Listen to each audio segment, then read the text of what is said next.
Hello everyone, म doctor समित Chhetri, भेटनेरियन ARD department दार्जिलिङबाट।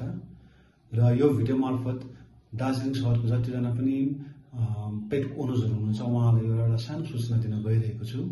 आगामी 28 तारिक शनिबार बिहान 10 बजेदेखि चौरस्ताको हावाघर, जसलाई मंकी हाउस पनि भनिन्छ, त्यहाँ हामीहरू पेट्स यानी घरेलु कुकुर बिरालोको निशुल्क आँखाको जाँचको शिविर राख्नेछौँ। र यस शिविरमा हामी ती पशु प्राणीहरूको ड्राई आई कन्डिसन डिटेक्सन गर्नेछौँ। ड्राई आई कन्डिसन, जसलाई केसीएस अर्थात् केराटो कन्जङ्टिभाइटिस सिके पनि भनिन्छ।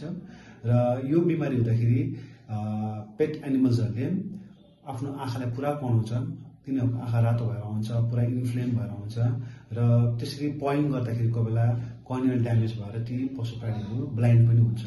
र यसैले गर्दाखेरि यो ड्राई आई कन्डिसनको early detection is very very important. र यो सबै कुरालाई ध्यानमा राखेर हामीहरूले यो शिविर राख्न गइरहेको छौँ। र जतिजना पनि पेट ओनर्स हुनुहुन्छ, तपाईँले आफ्नो घरेलु कुकुर बिरालोलाई यस क्याम्पमा लिएर आउन सक्नुहुनेछ।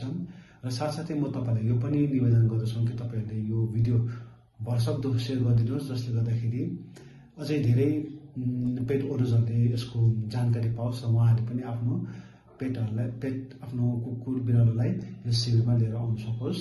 र फेरि पनि म तपाईँलाई यो सूचना दिन चाहन्छु, आगामी 28 तारिक जुन शनिबारको दिन बिहान 10 बजेदेखि हामीहरू चौरस्ताको हावाघर, जसलाई मंकी हाउस पनि भनिन्छ, त्यहाँ घरेलु कुकुर अनि बिरालोको निशुल्क आँखाको जाँच गरिने शिविर राख्नेछौँ। र तपाईँहरू त्यहाँ उपस्थिति भइदिनुहुन्छ भन्ने म आशा